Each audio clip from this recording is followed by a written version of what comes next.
Assalamualaikum warahmatullahi wabarakatuh. Alhamdulillah, segala puji bagi Allah yang telah memberikan rahmat-Nya, sehingga kami masih tetap bisa menemani waktu luang Anda, tentunya dengan pembahasan topik yang berbeda, yang insya Allah dapat bermanfaat dan menambah wawasan keislaman kita. Sahabat yang budiman, apabila kita berbicara mengenai mitos di negara kita, maka terdapat banyak mitos yang telah melekat di tengah masyarakat. Salah satunya yaitu larangan keluar rumah ketika menjelang maghrib tiba.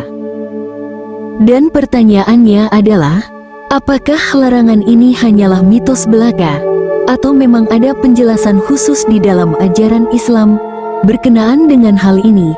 Maka terdapat sebuah hadis yang datang dari sahabat Jabir bin Abdullah, bahwa Nabi Muhammad bersabda, "Jangan lepaskan hewan-hewan ternak kalian dan anak-anak kalian apabila matahari terbenam hingga berlalunya awal waktu Isya, karena para setan berkeliaran antara waktu terbenamnya matahari sampai berlalunya awal Isya." Hadis riwayat Muslim nomor 2013. Sahabat, berkenaan dengan hadis ini, Imam Nawawi menjelaskan bahwa maksud dari kalimat "tahanlah anak-anak kalian" adalah larangan anak-anak untuk tidak keluar rumah pada waktu maghrib tiba. Hal ini dilakukan untuk menghindari gangguan yang akan dilakukan oleh setan. Sebab pada saat maghrib tiba, maka setan akan bertebaran dan berkeliaran dengan jumlah yang banyak. Sehingga dari penjelasan ini, maka kita dapat menyimpulkan, larangan keluar rumah ketika waktu maghrib bukan hanya sekedar cerita mitos belaka, melainkan memiliki penegasan yang jelas di dalam ajaran Islam. Oleh karenanya, banyak orang tua yang melarang anaknya untuk bermain atau berada di luar rumah saat waktu maghrib tiba. Sahabat muslim yang budiman, sebelum kita melanjutkan pembahasan kita lebih dalam, seperti biasa, kami ingin mengingatkan kepada para sahabat untuk dapat memberikan dukungan kepada channel kami dengan memberikan like, subscribe dan aktifkan lonceng notifikasinya, agar sahabat tidak akan ketinggalan video terbaru dari channel Sahabat Literasi. Dan kami ucapkan terima kasih banyak bagi para sahabat yang telah memberikan subscribe-nya untuk channel ini. Semoga video ini bisa menjadi amal jariyah bagi kita bersama. Amin.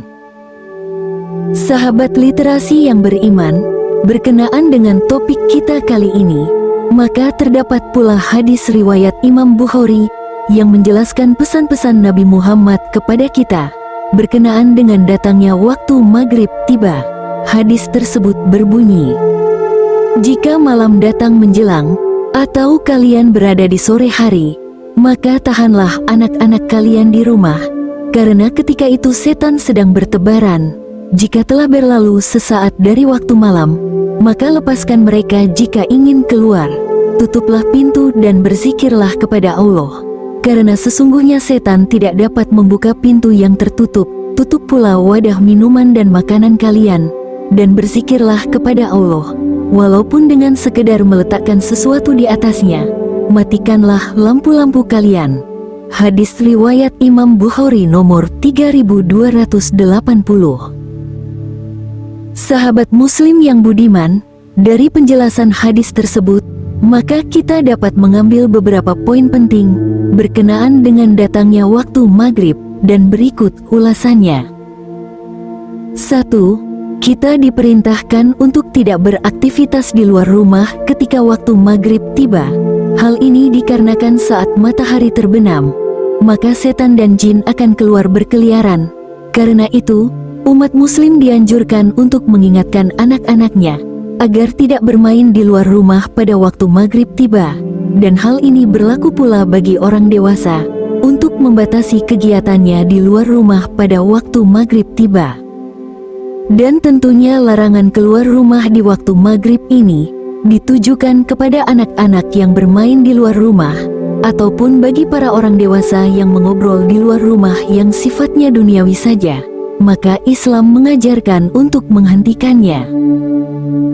Sahabat muslim, kemudian di sini timbul sebuah pertanyaan, Bagaimanakah bagi para saudara muslim yang berjualan di luar rumah? Maka para ulama mengarahkan agar kita sholat terlebih dahulu, hingga nanti melanjutkan aktivitasnya kembali. Karena sesungguhnya waktu maghrib adalah waktu panggilan sholat dari Allah, dan waktu yang baik untuk berzikir kepada Allah. Oleh karenanya, larangan keluar rumah di waktu maghrib tidak berlaku bagi mereka yang akan melaksanakan sholat maghrib berjamaah, ataupun bagi mereka yang akan mengaji di masjid maupun di musola. Sahabat budiman, poin kedua yang dapat kita ambil dari hadis tersebut adalah diperintahkannya untuk menutup pintu maupun jendela rumah ketika waktu maghrib tiba dengan menyebut nama Allah, yaitu dengan mengucap bismillah. Dan tindakan ini merupakan bentuk pencegahan terhadap hal-hal yang tidak kita inginkan, seperti melindungi jiwa dan harta dari orang yang akan berbuat jahat, maupun melindungi anak-anak dari gangguan setan yang sedang berkeliaran. Sahabat budiman, berkenaan dengan masalah ini, maka Imam Nawawi menjelaskan, maksud dari perintah menutup pintu maupun jendela dengan menyebut nama Allah, bertujuan agar terhindar dari gangguan setan yang bertebaran di waktu maghrib, karena sesungguhnya para setan akan memasuki rumah-rumah manusia pada malam hari tiba, untuk bermalam di dalamnya. Hal ini berlandaskan dengan hadis Nabi yang berbunyi, jika seseorang memasuki rumahnya, lantas ia menyebut nama Allah saat memasukinya, begitu pula saat ia makan, maka setan pun berkata pada teman-temannya, kalian tidak ada tempat untuk bermalam dan tidak ada jatah makan. Ketika ia memasuki rumahnya tanpa menyebut nama Allah ketika memasukinya, setan pun mengatakan pada teman-temannya, saat ini kalian mendapatkan tempat untuk bermalam. Ketika ia lupa menyebut nama Allah saat makan, maka setan pun berkata, kalian mendapat tempat bermalam dan jatah makan malam. Hadis riwayat Imam Muslim nomor 2018. Sahabat literasi yang beriman, kemudian poin yang ketiga adalah, kita dianjurkan untuk menutup bejana, tempat minum, tempat makan atau semisalnya. Hal ini ditegaskan kembali oleh sabda Nabi Muhammad yang berbunyi, matikanlah lampu-lampu kalian apabila kalian hendak tidur, dan tutuplah pintu rumah kalian, tutuplah wadah-wadah kalian, serta tutup pula tempat makan dan tempat minum kalian, walaupun hanya dengan sepotong kayu yang dapat menutupinya.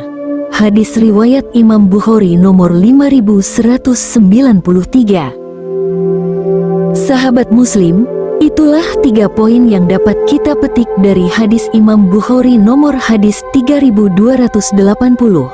Dan pesan Nabi Muhammad yang selanjutnya berkenaan dengan waktu maghrib adalah larangan tidur bagi umat Islam setelah maghrib tiba.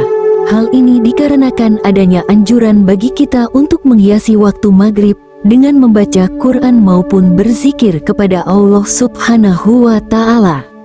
Selain itu pula, Nabi Muhammad tidaklah menyukai waktu tidur setelah maghrib. Hal ini disebabkan jika tidur setelah maghrib dikhawatirkan dapat menyebabkan luputnya melaksanakan sholat Isya. Pernyataan ini berdasarkan dari sebuah hadis yang datang dari Abu Barzah al-Aslami. Beliau mengatakan bahwasannya Nabi Muhammad membenci tidur sebelum sholat Isya dan mengobrol setelahnya. Hadis riwayat Imam Bukhari nomor 568. Sahabat muslim yang budiman, tidak terasa pembahasan kita telah berakhir di sini. Maka untuk menutup perjumpaan kita kali ini, kami tutup dengan satu pertanyaan, yaitu, mengapa setan atau jin kafir lebih suka keluar dan bertebaran di waktu maghrib dibandingkan dengan siang hari? Hal ini pernah dijawab oleh ulama besar Islam, yaitu Ibnu Hajar. Beliau mengatakan bahwa pergerakan di malam hari lebih disukai para setan daripada di siang hari. Hal ini karena kegelapan lebih mengumpulkan kekuatan bagi para setan, dan setan lebih menyukai kegelapan dibandingkan dengan siang hari. Oleh karena itu, ketika siang telah tiba dan bumi diterangi oleh sinar matahari, maka jin dan setan bersembunyi di tempat yang gelap dan kotor. Wallahu a'lam. Hanya kepada Allah lah kami menyandarkan segala sesuatu. Alhamdulillah para sahabat, perjumpaan kita telah usai. Semoga apa yang telah kami sampaikan dapat bermanfaat bagi para sahabat. Dan terus tetap dukung channel kami ya, dengan cara subscribe, like, komen, dan aktifkan lonceng notifikasinya ya. Dan kami ucapkan pula banyak berterima kasih kepada para sahabat yang telah subscribe. Semoga ini bisa menjadi amal jariah bagi kita semua. Akhir kata, status lautkanlah, sekepal gunungkanlah, alam berkembang jadikanlah guru. Wassalamualaikum warahmatullahi wabarakatuh.